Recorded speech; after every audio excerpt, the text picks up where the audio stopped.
Al final del último video, obtuve una disolución de dicloruro de plomo que tenía una tonalidad verdosa, señal de que aún había impurezas de cobre y yo no iba a parar hasta eliminarlas. Así que redisolví los cristales de dicloruro de plomo. Luego dividí el volumen de la disolución en 2 vasos de precipitados, y a cada uno le agregué limaduras de soldadura para que precipitaran más cobre, y de paso dióxido de estaño. Esto con ayuda de mi agitador casero, y luego filtré las disoluciones. Al finalizar las filtraciones, calenté ambos volúmenes de disolución para precipitar el dióxido de estaño disperso en el medio y filtré la disolución en caliente con el embudo precalentado para que no precipitaran cristales de dicloruro de plomo. Desgraciadamente mi disolución aún tenía una tonalidad verdosa, por lo que repetí el proceso. Agregué limadura de soldadura, filtré, calenté y volví a filtrar. Esto yo no lo grabé, pero ya estaba terminando de concentrar la disolución. Y de la nada el matraz burbujeó tanto que se regó algo de la disolución. Aquí aprovecho para recomendarles que nunca, pero nunca, dejen sin supervisión un proceso que requiere de calor. Luego de limpiar el desastre, acabé con una disolución incolora, la filtré y ahora tenía una disolución transparente. Creí que ya había finalizado, por lo que intenté un método distinto al planeado para extraer el plomo. Agregué un poco de la disolución de dicloruro de plomo en un tubo de ensayo, lo rebajé con un poco de agua y coloqué un trozo de cinta de magnesio, produciéndose una reacción redox que da como productos cloruro de magnesio y plomo metálico. Desgraciadamente al hacer esto me di cuenta de 2 cosas, la primera y la segunda. La primera es que el magnesio y la capa de óxido que lo recubre reaccionan naturalmente con el agua produciendo hidróxido de magnesio. Y la segunda es que la reacción del magnesio y su respectivo hidróxido con la disolución que agregué en el tubo de ensayo me dio como productos, además del cloruro de magnesio, hidróxidos y precipitados metálicos de cobre y plomo, siendo el primero de color verde azulado y el otro blanco. Esto me indicó que la disolución aún tenía cloruro de cobre, así que tomé la decisión de guardar la disolución en un frasco con un trozo de soldadura sumergido en ello y dejarla reposando durante un tiempo. Pasó aproximadamente un mes y decidí retomar el experimento, por lo que filtré la disolución para separar el cobre y el dióxido de estaño precipitados. Luego calenté la disolución para precipitar más dióxido de estaño que pudiera estar disperso en el medio y volví a filtrar. Luego volví a calentar y volví a filtrar, y así hasta que comenzaron a precipitar cristales de cloruro plumboso. En ese punto decidí dar por concluida la purificación del dicloruro de plomo, ya que no había mucho más que yo pudiera hacer para purificarlo. Así que di el siguiente paso, extraer el plomo puro. Para ello opté por hacer una electrólisis, es decir, separar los átomos de cloro y de plomo mediante electricidad. Para ello usé un cátodo de cobre y un ánodo de grafito. En el cátodo se reduce el plomo, el cual se deposita sobre el electrodo, y en el ánodo se produce gas cloro, por lo que preferentemente hay que realizar esto en un lugar ventilado. Afortunadamente, estoy en un lugar ventilado y el volumen de gas cloro que se produce es mínimo, además de que la mayor parte tiende a reaccionar con el cobre que está sujetando al electrodo de grafito. Nota: este electrodo de grafito tiende a corroerse durante la electrólisis, así que para prevenir la contaminación del plomo precipitado, encerré al ánodo en un tubo de ensayo que tiene el fondo roto y lo tapé con un trozo de algodón. De esta forma seguiría habiendo flujo de iones, pero no de partículas grandes como las del grafito. Entonces, realicé la electrólisis con una fuente de 5 voltios y 500 mAh. Todo iba bastante bien. Al finalizar la electrólisis, lavé el plomo precipitado y lo dejé secando. Luego revisé si ya se había secado y me di cuenta de que este tenía un color blanco nada bueno, pero pensé que no había lavado bien el plomo y que se cristalizó cloruro plumboso en la superficie. Así que lo volví a lavar, esta vez en agua caliente para asegurarme de que se disolviera todo el dicloruro de plomo. Luego volví a dejar secando el plomo. Esta vez tenía un mejor aspecto. Intenté fundirlo con el cautín, con una vela, con la estufa, para obtener una bolita de plomo, pero por más que lo intenté no conseguí nada. Entonces, tenía buenas y malas noticias. Las buenas eran que sí tenía plomo porque, después de calentar tantas veces, el polvillo calentado y la cuchara donde lo calenté tenían un color ligeramente dorado, probablemente por la presencia de algún óxido de plomo. La mala noticia era que eso significaba que mi plomo está oxidado y por tanto no era útil para el experimento del árbol de cobre, por lo que declaré un fracaso este experimento, ya que no cumplí el objetivo original.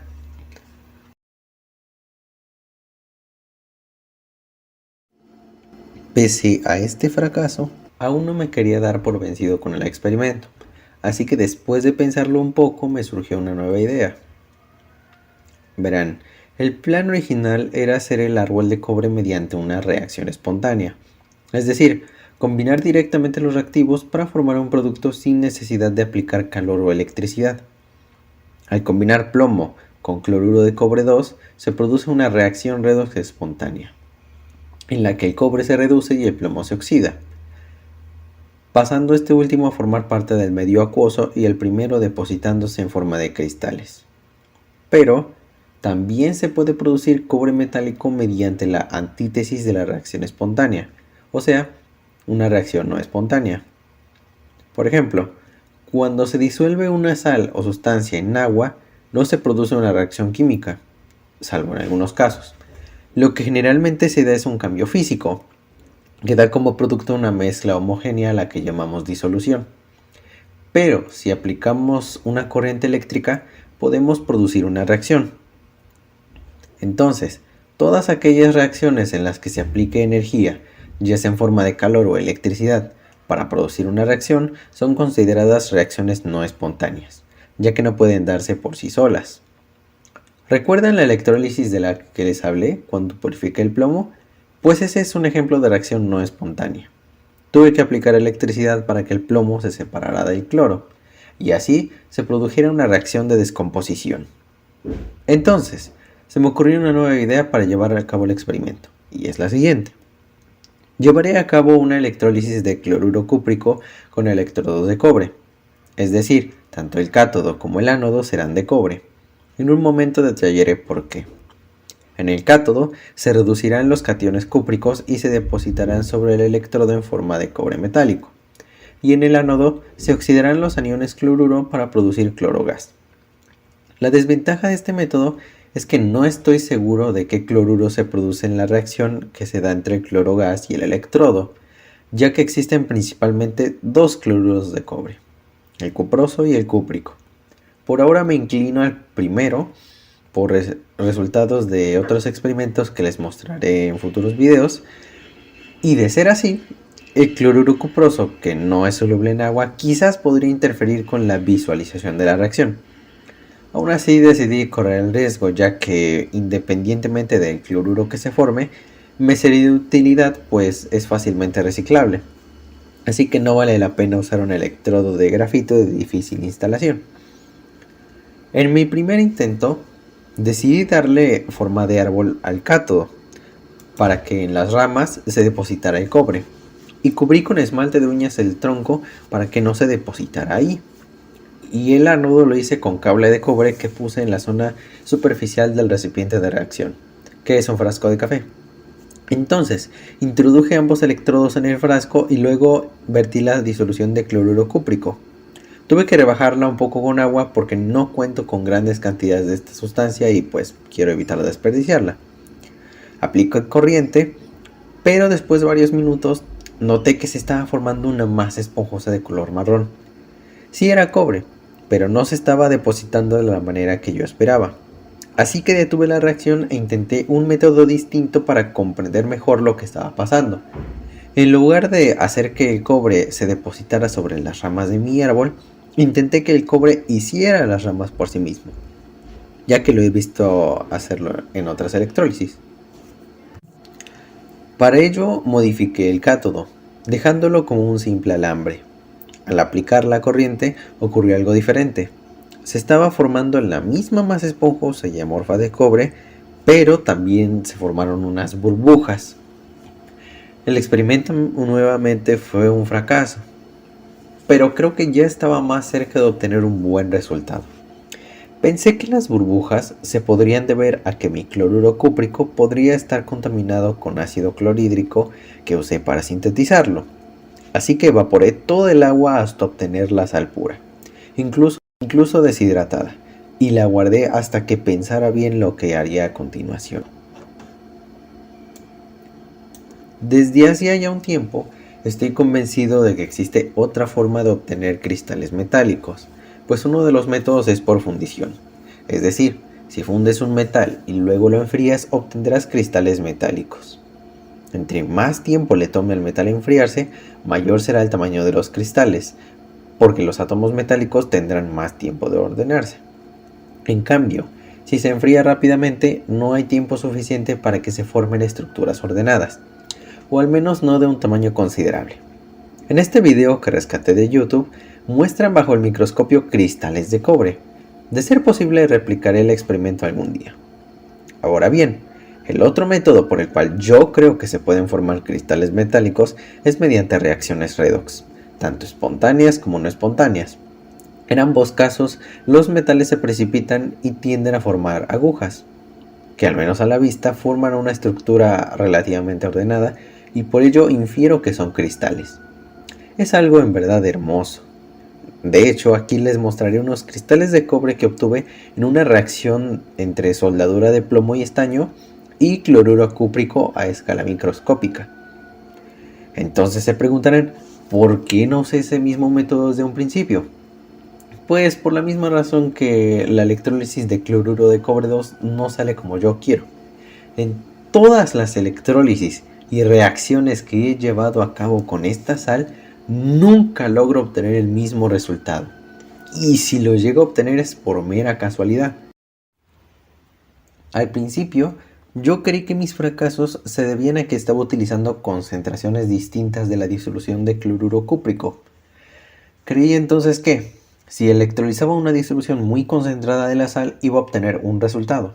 Y luego, al electrolizar una disolución menos concentrada, iba a obtener otro. Por lo que decidí comprobarlo. Pero al electrolizar disoluciones de distintas concentraciones, obtuve en ambos casos el mismo resultado.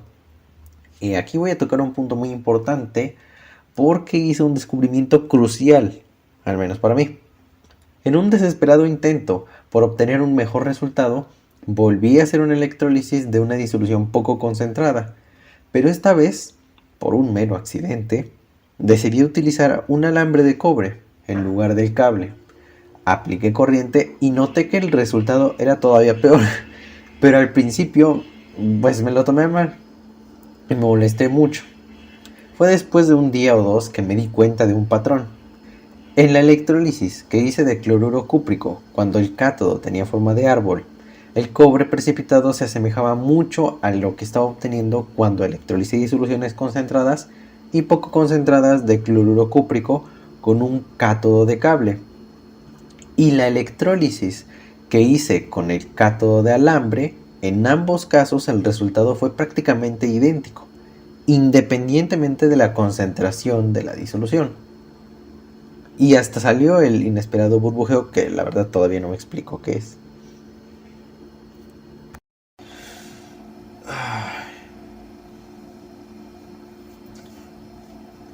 Por ahora voy a dejar el video hasta aquí, ya que el siguiente quiero empezar, por así decir, desde cero, haciendo las cosas algo mejor.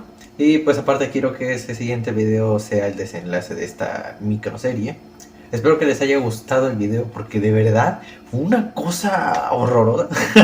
O sea, me gustó hacer el video, pero sí reconozco que fue muy difícil.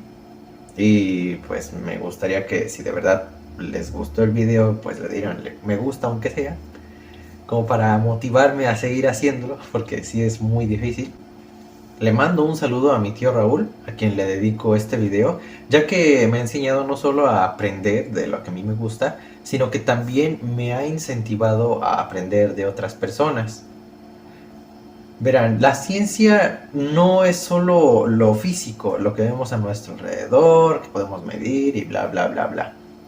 La historia y las personas también son parte de la ciencia.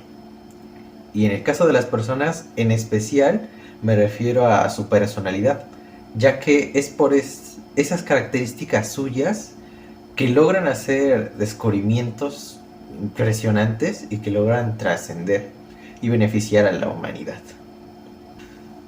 Bueno, pues eso sería todo por el video de hoy y pues hasta pronto.